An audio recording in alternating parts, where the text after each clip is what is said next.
All right, so we're about to press play on episode 10. Last guess. 10. Last guess. Here we go.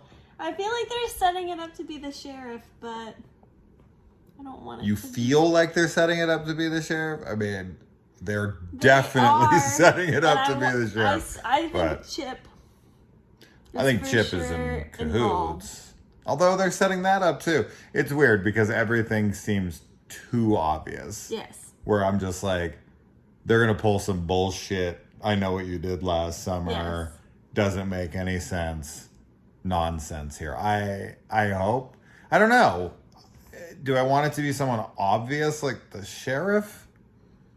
I mean, I didn't even go there in my head because it's like, he's so too obvious to where you're just like, there's asshole. no way they can be him. I thought he was going to die at some point during the show for sure. Yeah. I still think he's going to. He will regardless if he's fucking killer or not. But I don't know. I'm still on that place where it's Chip is helping, but now all the fingers are pointing at Chip. Mm-hmm. I know. Right? And everything's pointing at Sheriff Beasley as well.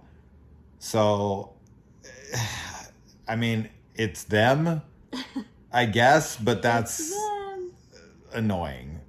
Yes. Because I want it to be something shocking, and he's not shocking. No. Chip, we didn't come up with, you didn't come up with until like episode 7. Mm. So that's okay. If that Chip is right, that's fine. But Sheriff Beasley, that's no. Yeah, no. No. I don't know why, if he raped Angela, why he'd be coming after them. That doesn't make any sense to me. It doesn't. So I don't think it's Sheriff Beasley. That's too obvious at this point. We met Mouse's dad. We thought it was him for a moment. We were like, "Ooh, it's got to be Mouse's dad," and then we meet him, and it's like, no fucking way. No, right? Definitely not Mouse's dad. Who has the build? Crazy Joe's dead. He's dead. You've got, Steve. He don't have the build. Wes don't have the build. Oh. So they're gonna have to fudge the build. Yeah. Unless it's someone we don't know, but somebody in the comments said that the writers or whoever the hell was like, we've met them, and it's like, who have we met that has that build that's still alive? I don't know. I genuinely don't know either. So we shall see. We'll see. I'll stick with Chip, even though I feel like now they've pointed too much of a finger at him. Yeah, but he's involved. That it's gonna be like, maybe Ash really isn't trans and did rape them. I don't fucking know. No, I don't think so either.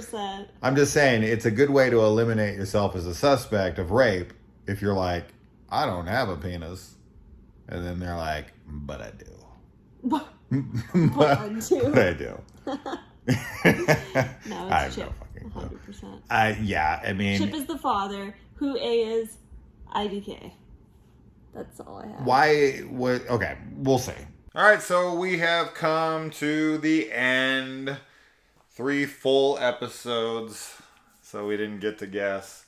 No. Although we did kind of do our little guess, as you saw, but we were inaccurate. Yep. Kind of. Well, I don't know. We were right. You were dead on about Chip. The father. Yeah.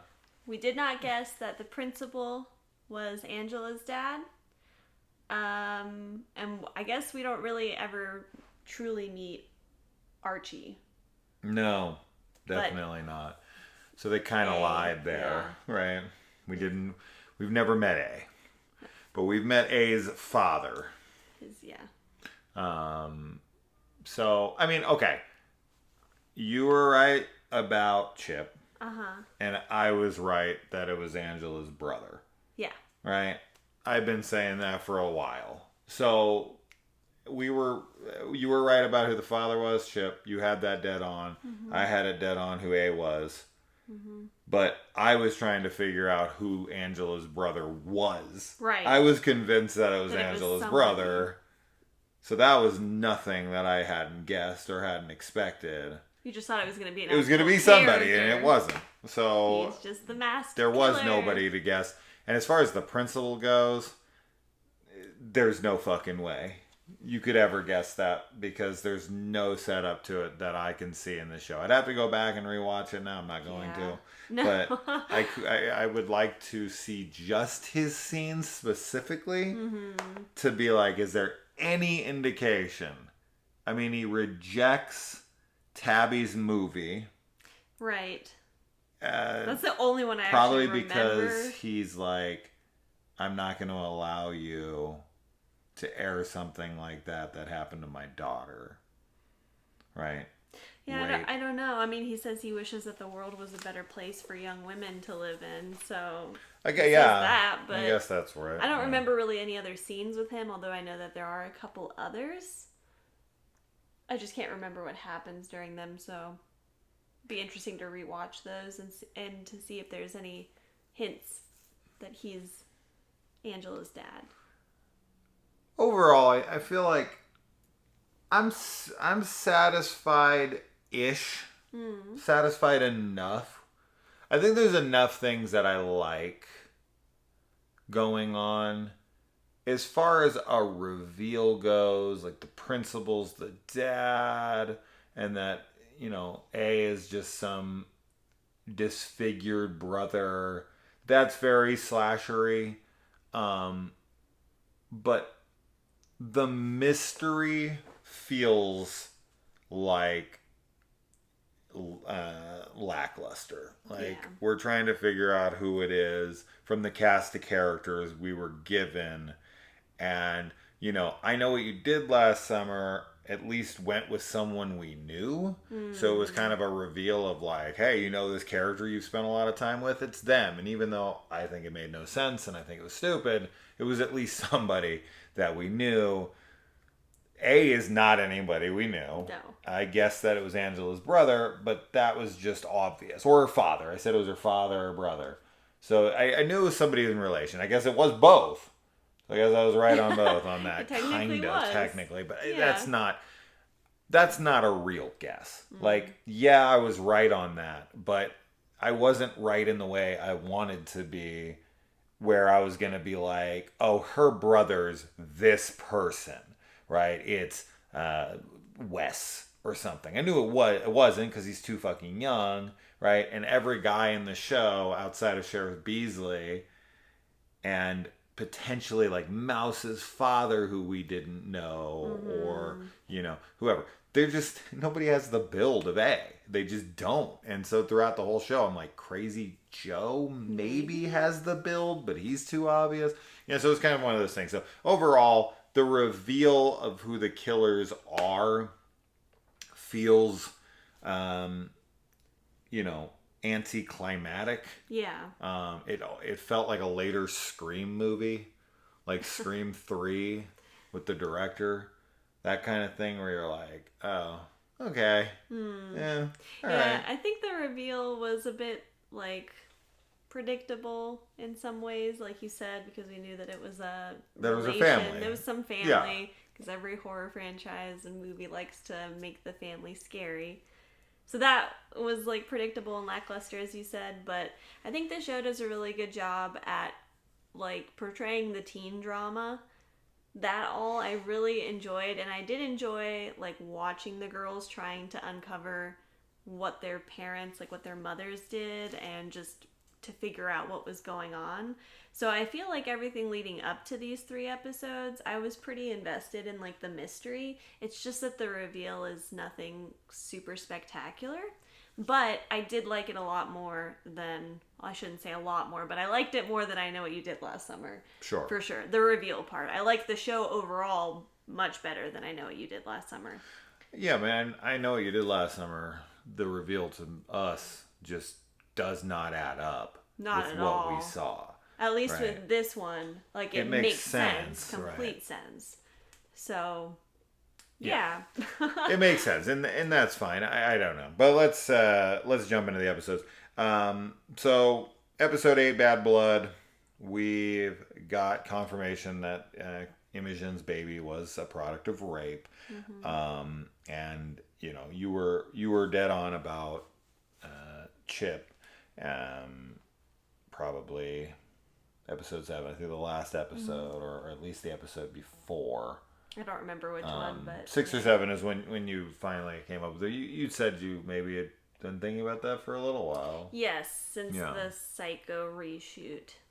Sure. I mean, I thought that too when they were doing the Psycho scene and they were talking about the drug drink and he gave her the look. Mm-hmm. And I was like, he's acting like a concerned friend who knows that. I talked about that, like where he knows what happened. Mm-hmm. But we know he doesn't. We know that Imogen is the first person she tells. Now, here's a question that I have no answer to. We still get no reason and no, they don't touch upon why Tabby is filming dudes nude in the shower.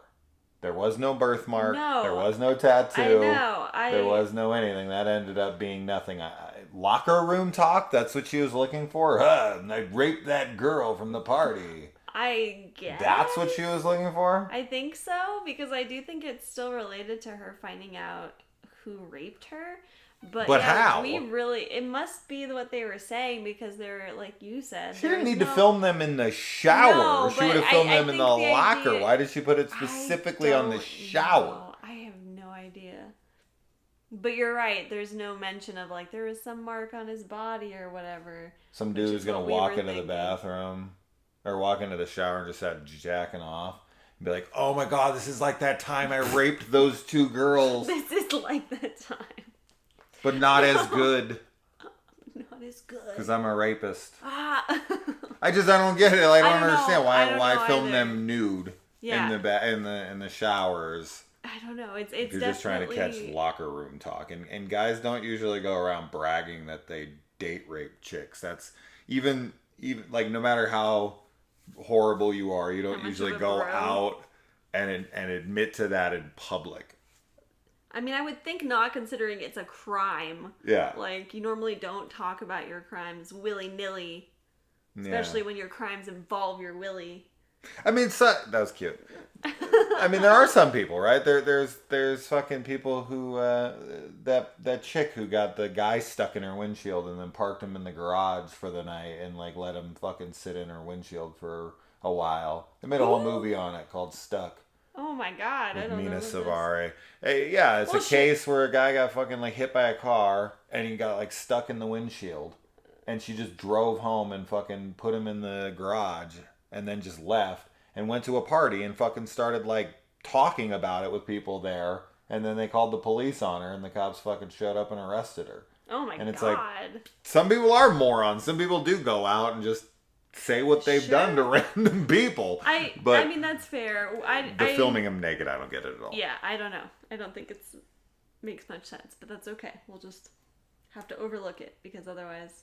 I thought she was going to be I remembered a mark or a... Oh, sure, right? Yeah. We talked about this. I thought for sure she was going to, say something to him while they were confronting him. Yeah. And it was going to be I was looking for this, or nothing. No. Nothing. That all ended up being nothing, and I don't understand. So, I don't either. Yeah, I don't got anything on that one. So maybe she just likes to violate men's privacies because she was a victim and now she wants to flip it. Now she's the perpetrator? Yeah, it's rape revenge through the feminist gaze. Or feminist eye, or whatever she said. The feminist gaze? Okay. The feminine eye? Just to throw this out there, guys. I don't know what the fuck Tabitha's talking about in that scene of I want to make a rape revenge movie through the feminist gaze or eye. All rape revenge movies are through the feminist gaze. What the fuck are you talking about? This is craziness. They are literally about a woman being raped and then getting revenge on the men who did it to him. There's nothing fucking more feminist than that. I don't understand. How could you make a rape revenge movie more feminist than all of the fucking rape revenge movies that already exist? Yeah. I don't understand. How is I Spit on Your Grave not feminist? How is fucking Last House on the Left, fucking MFA. I could revenge, whatever. I mean, I think wouldn't it have to be like a female raping a male for it to be? Sure, like that happens in fucking I Spit in Your Grave, part 2. I haven't seen any of the I Spit on Your Grave. But just the idea of like, I want to make a rape revenge film through the feminist lens. What the fuck? Yeah, that's literally all they are. Yeah, I didn't understand that either. But I don't know. Anyway, moving on. The teacher also he had a Return of the Living Dead 3 poster, which I called bullshit on. But we just saw a House of 1,000 Corpses poster in his classroom as well. What? There's no way. High school the way that he talks about really? film being like trash and this and that, and then he has a Rob Zombie movie in his fucking. There's no way. So pretentious about it. I mean, we've talked about this throughout the show that there's so many cool horror movie references and straight up just posters, but they're there for the viewers, for the fans. Well, they're there for the writers who are fans, yes. right? That's really what it comes down to, is there's a lot of fanboys who worked on this, but they weren't allowed to deliver on a lot of the things I'm sure they would have liked to have delivered on. I mean, we have a slasher show that features 0 nudity and no on-screen kills. Well, I do know that, like, I think that they wouldn't really be showing nudity because it's supposed to be a more, like, female empowering slasher from the, like, especially from the perspective of, like, Tabitha. And that's fine. So they're not going to be, were my kills. Yes, but the kills, I think, should have still been there. I would have loved to see the kills more gory and just in general, like, actually see them. Would have been good. I don't know. I feel like you could absolutely, have the feminist message with, like, taking pride or control of your body. I don't. Right? When I say that, I don't mean that. I don't think that you can. Like, I do think you can use nudity in an empowering way. Absolutely. And I definitely think that there's, like, body positivity that can go along with it. But, and I guess that's the conversation, right? In more traditional slashers, like, it is these really hot women. It's not just, like, normal-looking people. Though you see that in all types of movies, too. So I feel like with this show, like, there was so much focus on, like, how women exist in the world, and especially in the world of the slasher. Mm-hmm. So I just really can't see them wanting to show nudity because it's seen as exploiting female bodies. Sure, and I'm fine with that. I just want my kills.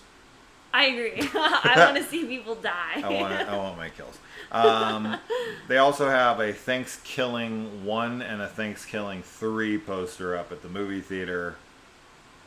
Wow. Okay. I get it. It's Thanksgiving time, but how is this theater in business? I don't know. They're in a small town, and they only show, like, Last House on the Left. This is like what our movie theater would 100%, be like. And we'd be shut down in 2 horror. weeks. Yes.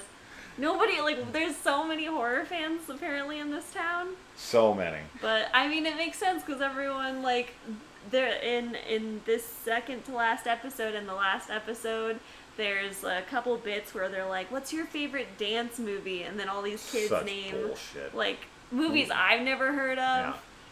I think it's Farron who's like, oh, Climax.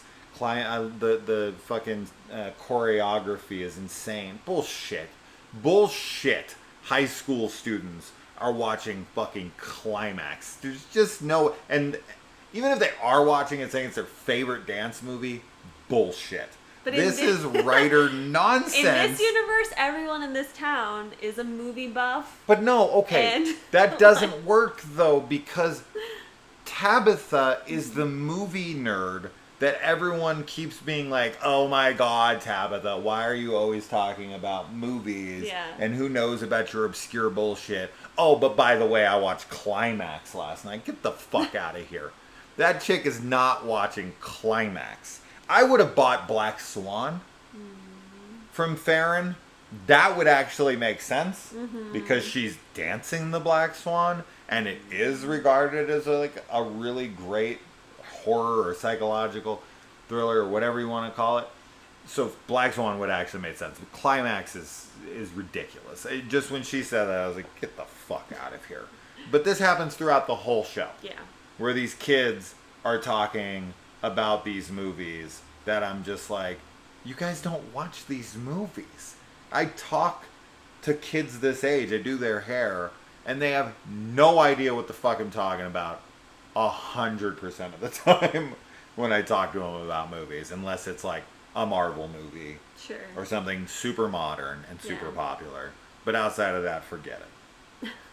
And if they are watching horror, they're like, I've seen Halloween, Friday the 13th, right? They'll go back and they'll visit a couple classics, but they're not going to know. They're not going to have a Pieces poster on their wall. Oh my god, I know that. That was like... What? No, but he's supposed to be a film fanatic, so I'm okay with that. But anyway, enough of this. We're done with that. We've talked about it enough. I saw so many posters, so many things that I'm just like, and so many references that I'm just like, bullshit.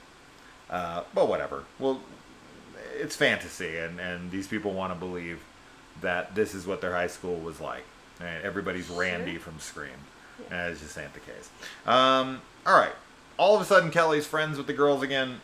Okay, that sure. Happens fast. It happens fast. Then she kind of like, she kisses Farron's boyfriend, and then she apologizes and is cutting herself, and they're buddies again. Like, it's just kind of like back and forth with Kelly, but ultimately, she's saved in this. And I will say that there is definitely this female empowerment or female positivity going on in this series, because in the end, the only ones who get their comeuppance is the men, right?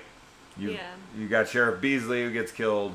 You've got Chip who gets killed, but all the moms who are the ones who actually got Angela fucking, to kill herself outside of Beasley, definitely deserved it 1,000%. I'm not going to say he didn't, and I'm not going to say Chip didn't deserve it. I'm fine with both of them dying. But the fact that the males get killed and the females are like, but we can change. We're different. And well, while I think some of them might, I'd see okay, here's the problem I have. We weren't shown through the fucking series that they had changed. Yeah, right? exactly. Farron's mom is a fucking maniac. Oh my okay? God. So you are not selling me on that she's changed, right? The only one who changed, supposedly, in the flashbacks and all of that is Imogen's mom, who's dead and really did kill herself. Yeah. But, Mouse's mom sucks, right? So much. You've got Noah's mom, who doesn't change throughout. Does not until the very end because of what they do to her. But it's the whole message is supposed to be like, but you can change, but only for a woman. So that's I don't think it's only if you're a woman, kidding. but I do think Beasley's a piece of shit. I don't like and Chip that. is a piece of shit as well. I don't like that the moms don't seem to have more punishment because, like you said, we're not shown that they've changed. And it's like it kind of undercuts the message of how horrible bullying can be. To me, it feels like they don't really learn, even though I think that that's what it's intended to be viewed as, is that they've learned from their mistakes because their daughters are facing the repercussions of what they did. Sure. But I don't know. It feels like it doesn't feel like they really got the message that the moms did. And I think it's just because, like you said, we don't show that they've become such better people since high school. Imogen's mom is the only one, as you said, through the flashbacks. And as much as it's she's been really good, she was also the primary reason why they were bullying Angela and why Angela ultimately ends up killing herself. So she's arguably the worst of all the moms. And we see that she maybe has changed the most. She's working at soup kitchens and doing all these other charity things. And the rest of the moms are just horrible. The only one that maybe is not that bad, which we said, was Tabitha's mom. So yeah. So I mean, okay. why would Farron's mom get to live and the janitor die? What did the janitor do? Yeah. Right? Right. And Tyler, he's an idiot. Sure. And he's a bit of a bully, right? And he's a bully. But, I mean, he has not as much right to die as the moms do. Because they're specifically targeting Angela's, you know, attackers. Or, you know, the people who wronged Angela. And a janitor dies. Tyler dies. And it's like, they didn't do anything to Angela.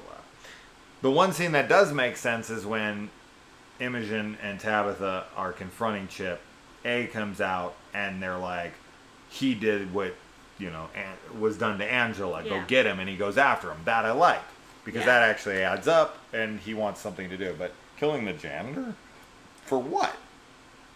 For literally what? What did he do? I don't know. He just saw him? Yeah. I mean, so he killed him? Yeah, but it's like, the girls have seen him a bunch, so yeah, I don't 100%. Know. Yeah, it doesn't 100%. Make sense. I don't got anything. We got Mouse, and her whole thing was Steve, which that's all fucked up. Oh my and God. Who knows? And Rachel ends up being found dead, and he freaks the fuck out, and then, like, you think he's gonna hold her hostage? Yeah, I thought and then there's gonna be something really aggressive, violent. and she was like kind of scared, and then they show up at the hotel, and she's like, "It's okay. Like, we're done playing pretend. It's over." And then that's just dropped. Totally dropped. It's very bizarre. Yeah. Their whole situation to me is like really weird, but like I kind of understand it in concept, which we've talked about. Like, it makes sense that she wants like a father figure and she feels like she's helping and all of that. But it just is very bizarre and very sad. Another thing that I don't understand is, why would Mouse's father try to kidnap her? Go to such lengths to get her back. Yeah. He wanted her, but then when she comes to his door, he's like, "Get the fuck out of here. I don't want anything to do with you. Don't ever come back here. This is a mistake." Harsh. It's harsh for sure. And you're like, "You try to kidnap me?" Well, because isn't there any like indication that you would want me to me? Don't you think maybe I would think you wanted me? But he has another kid now, so I think that he that's wants to kind move of on. like, yeah, he already has his family. But why would he be a dick to her? It's not her fault. Yeah, I mean, he's rude for sure. But just the whole kidnapping of Mouse thing and how that becomes such a thing in the show. And then she goes goes to see Dad, and Dad's like, "No." And he just kind of shuts the door in her face, and that's that for that. Yeah, it's very anticlimactic. And then we go back to Steve, and you think she's been kidnapped, and then they get there, and she's like, "Oh, everything's fine." It's weird. And you're like, there's just so many things like that. There's just like, and then it's like nothing. Oh, nothing came of that. Yeah, it's odd. So those are my. I mean, I mean, I get it. It's this female empowerment show, but all the dads in this are either non-existent, they are fucking, rapists, they're cuckolded by their wife, they're absent, they're whatever, they're assholes.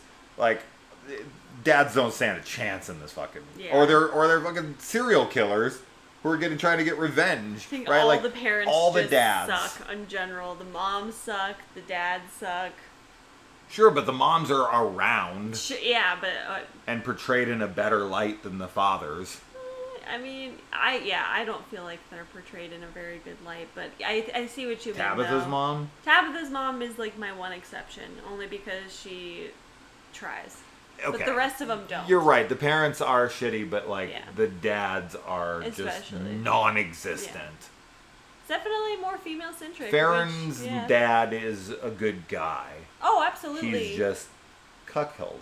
That's what No, yeah, I mean, his wife is just the head of the household. Like, she's the one that calls all the shots, and he doesn't speak up when he should. Yeah. So, yeah, I mean, so he's not really that awful, but he's just maybe a bit too cowardly or sure meek. Yeah.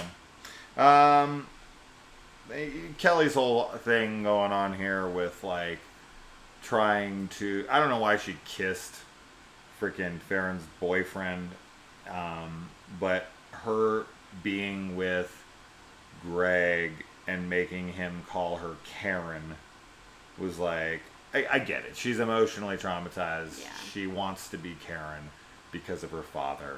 So it's fine. Yeah, it makes sense to me. Sure. There's so many things in this show that are like so inconsistent for me and are anticlimactic. In the episode 8, the moms are like, it might have been 7, but I think it was 8. They're like telling Tabitha's mom, like, you gotta lock this shit down. You need to snoop. It was episode 8. You need to snoop. You need to fucking, confront. You need to get our information. We've got to get them to stop looking. We've got to do this and that. And then the very next episode, the very opening, they're just like talking to their moms and they're just totally opening up about everything. And they're like, oh, this would happen. Yeah. And I'm like, she does. Is they're just hiding it 10 minutes ago and being like, we can't let them know this and that. But then they're just like, oh, well, we think we caught A. And they're like, oh, okay. So anyway, what we did was. She does snoop, though, because she finds snoop, video. but it's 2 seconds later that the moms are like, yes. Okay, never mind. I think that one of the big failures of the show is that it sets up all these really like intriguing points to follow, and then it either drops them completely or it has very like big letdown with the reveals. Yes. And it's a shame because there's some really cool things that could have been done, like the Karen Kelly thing and like kind of building the suspense and the confusion around that more, all the stuff with the moms and like just what their parts were in the past. But yeah, I think that they really dropped the ball on some of those reveals. The biggest thing they dropped the ball on in this show for me by far and away is the casualties. Oh, absolutely. Right. Like, someone should have died every episode. I'm going to tell you that right now. If you want to have a slasher show, you want to have an homage to a slasher, even if you're not showing us the kills, fucking kill somebody. Yes. Right? And make it big. Make it impactful. Make it somebody. I mean, how many people, who does A kill that is actually important to the girls that he's trying to get through to? Mm-hmm. Nobody. Not one single person. The janitor, Travis, or Tyler, sorry. Tyler. He ends up killing Chip, and he ends up killing Sheriff Beasley. Yeah. And Joe, I guess, killed himself. Crazy Joe. I don't really know what happened with Crazy Joe. He was obsessed with Angela, and he didn't want. He was gonna kill Imogen in the house, and then killed himself. Why? I mean, they were saying because he was like found out, but I think it's also possible that but he wasn't found out because he's not A. But he might have been found out that he was keeping Angela's body up there, like going to visit. I don't know. I don't know about that's that. Another though, thing that's he wasn't keeping anybody in a cage. No, that cage was from the childhood, though. That cage was from the past. That's not where A's.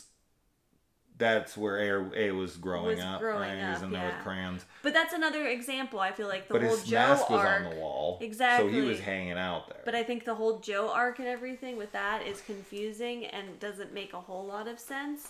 But you're right, there should have been important kills each episode. It should have been the moms. It should have been them getting killed each time. Right? Because the only mom that dies is Imogen's mom, and it's through suicide. Yeah, she kills herself. Yeah. And it should have been A. It should have been somebody. I mean, the fucking killer kills nobody important. I guess it's just, but it is. Some of the moms fucking deserved it in slasher logic. Mm-hmm. Right? Do these people deserve to die in real life? Sheriff Beasley, yes. Oh my God. Anybody else? Chip, yeah, maybe. But I don't know, bullying people in school like they did, like making someone throw shit at a door and driving away. You don't deserve to die for that. But that's not all pretty she hard. does, though. I'm not saying it. Yeah. What I'm saying, what we see, yeah. getting someone to get a tattoo, I don't know. They're bad. Don't get me wrong. Yeah, and I think it's all those things compounded, and then what Imogen's mom ultimately does to her, which is like extreme isolation and everything. Sure. I think that, you know, the fact that Angela does kill herself, like, they're responsible for that. That's not, like, they 100% are the reason that happens. They also, like, say they want to make her into a ghost, erase her. Yeah, because they get everyone to ignore They her. get everyone, which is bullshit. There's no way a whole fucking school would play in on this. Regardless, if everyone did, they ignore her, and then she, like, falls, and then they all point and laugh at her. Are we ignoring her existence, or are we acknowledging her existence? Like, that made no sense to me either. Like, why are you pointing and laughing at her when you're telling everyone don't acknowledge her existence? Right. How are you pointing and laughing at somebody who doesn't exist? But they're kids. I mean, they're fucking morons. Anyways, we've got a mention of Saint Maud's is the place they're donating blood to, and they also bring it up again. So that was cute because there is no Saint Maud. That is only a reference to the wonderful A24 film. So cool little nod there. When you put up on the marquee a Silent Night, Deadly Night, Black Xmas double feature, you need to make sure you write out Christmas, because Black Xmas is a totally different film. That is the remake's name, specifically Xmas, not Christmas. So Imogen should know that. Wes should know that. And Wes is like in his late 20s trying to get a 16-year-old girl over to his house. But he gets no consequences for that, for trying to make a move on a 16-year-old girl. Yeah. But we do get this very Saw-esque ending where they're like, you know, he writes it on the little note card and there's tied up and he's like Carbonate. And then like they all go in and you've got the chick, the madame, whatever the hell. And you've got Steve and you've got Chip and you've got, who's the other one? It's not Imogen's mom, but the other living person. The drug dealer. The drug dealer. So that is another thing that is uber anticlimactic. Oh yeah, like, I thought that they all just walk in and look at it, and then they walk out and they're like, "We didn't do it," and then they get a text like, "Good job." Yeah, like you showed mercy. And it's like, which is fine. But then they walk into the room and he's like, "I'm gonna murder you and your baby, but congratulations on your mercy." Imogen definitely didn't have any mercy to show, because she just had to pull some pages out of her mom's mouth. Sure. But I thought for sure that they were gonna like not do the thing, and then A was gonna go do whatever, you know, was instructed of them and frame it on them. Sure. Is kind of what I thought was gonna happen, but that doesn't happen. None of those people get harmed except for Chip. I like Farron standing up to the sheriff. Yes. It was a good scene. She's definitely hardcore. She immediately even goes to the family after he tries to send a threat to her dad by arresting him. So yeah. Good on her. Yeah, she shows some curved backbone. Some curved backbone. Some curved backbone. Scoliosis joke. And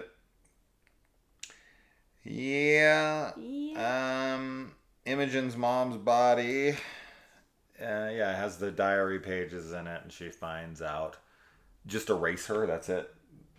That's the big thing. The cool thing with Imogen's mom is just that she's very anticlimactic as well. Yeah. Because what would she even get from that? She would get the fucking pages and she would read it and be like, "Erase her, cool." I don't know what that means.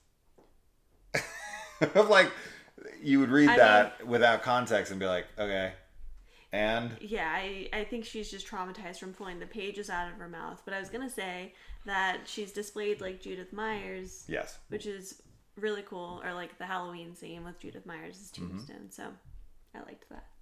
Yeah, I mean, that's cool. And all the little Saw nods there are cool. But this ain't no fucking Saw movie. When we were going Saw here, I was like, oh shit, we're going to get some brutality. No, we did not. No brutality. You've got the mom, Kelly's mom, finally standing up and stabbing Sheriff Beasley. I was very happy to get, because in the end, I was like, Sheriff Beasley lived. Chip got away with it. And is now on bail and home. So I was really happy to see a break out and kill the two people who really deserved it. So I was really on board with that. I really liked that a lot. Yeah, the whole scene where Imogen is told, because as I said, the whole joke to me is like, oh, show mercy. Oh, we're going to murder you and your baby. It makes no sense. Regardless, Imogen comes in and she has these friends who are like, we can take the killer 5-on-1, no problem. Bullshit. And Imogen wrestling with A and being able to like overpower him. I don't care what she used. There's no fucking way. This dude is a monster. He is 3 times her size. She's pregnant. There's no way she's overpowering this guy in any way, shape, or form. Doesn't matter. Regardless, they're all like, hand in hand, fucking kumbaya, we're gonna stick together through thick and thin. And then they're like, we're gonna kill you, Imogen, and you better run. And the girls are like, run! And then her friends just go and sit down. Yeah. And it's like, what? They should have followed, or like, yeah. But they were concerned about their moms, right? I mean, that's what it is. But like, sorry, our 16-year-old pregnant friend who we've said we'll protect with anything, like, our moms are kind of having an issue right now, so have a fun run. I mean, yeah. And the principal has a gun and everything, so I think that they're just afraid. But yeah, I agree with you. They probably should have like tried to fight back more, but just the whole like, Imogen, run. We're just going to hang out here and talk to our moms. I don't know. All that stuff just seems so silly to me. I don't know. The more we talk about it, the more I definitely dislike it. Mm-hmm. Overall, it's whatever. It's an okay ending. I don't hate it. I don't love it by any means. I'm underwhelmed with it as a whole. Mm-hmm. I really wish that they would have stuck with their slasher inspirations and went really hardcore with just even if you're not going to do the gore. I mean, you're on HBO Max, you can do whatever the fuck you want, but like, at least have some shocking deaths. And there is 0 shocking deaths in this show. Yes. 0. Yeah. Not 1. Yeah. That is fucking crazy. Yeah. I mean, Imogen's mom killing herself and doing the whole A on the wall, right? That's the most shocking death of the show, and that is not shocking. Yeah, I think that they missed an opportunity to make a gory and like shocking slasher, but I think, I'm not a huge fan of the ending, but overall I like the show as a teen drama with like some slasher elements. Yeah. And I think that it succeeds way more in that aspect than in the horror aspect. This should have been on the CW, and they could have just cut the fucks out, and it would have worked on that channel perfectly, because this is totally a CW show. They don't have any gore. They don't have any nudity. They don't have any fucking anything. The only thing they do is cuss. Yeah. And that's it. This is what makes it HBO Max. Well, and I guess that there's talk of self-harm and drug use and they do that on they would do that on CW for sure. Well then, yeah, I guess they should have probably put it on a different network. I mean, 13 Reasons Why. I think is that TV 14 on Netflix. The girl kills herself and leaves that whole freaking thing behind. Yeah, you've probably never seen it. I haven't. Okay, doesn't matter. Anyways, so what do you guys think? What were your thoughts on Bad Blood, Dead and Buried, and Final Girls? Of course, Final Girls is a nod to slasher films. and then they do not pay off in any slashery way at all. Yeah. I don't know. I guess because the show is marketed and sold as a slasher version of Pretty Little Liars, and with how strong it started with all the slasher influences that they were wearing so heavily on their sleeve in the opening of everything. Like, we're going to talk about this movie and this movie, and we're going to talk about People Under the Stairs, and all sorts of fucking crazy nods and references to movies you don't usually hear talked about in the horror genre.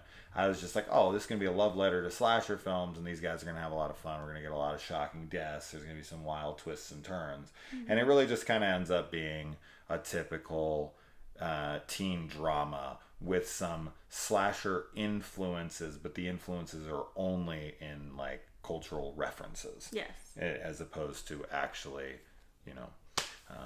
doing anything. Embodying the genre, like in the action, in the footage itself. So the horror is extremely tame, and as a fan of extreme violence and horror, I'm definitely let down. But I never thought the show was going to be insane. I never thought the show was going to be a gore fest by any means. I didn't think so. A couple shocking kills, maybe a little gore here and there. That I expected, for sure. Mm-hmm. And got none.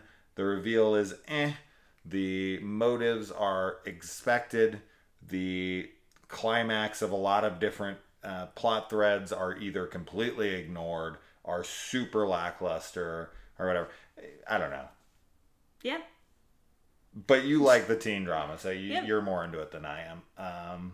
I'm not unhappy that we watched it, and I had a good time talking about it over the last 4 weeks, but a disappointment overall. Not I Know What You Did Last Summer disappointment, but not hugely far off. Mm. So that's that. Anything else to add? Nope. Nope. We're gonna go eat. Yep. We're hungry. Bye.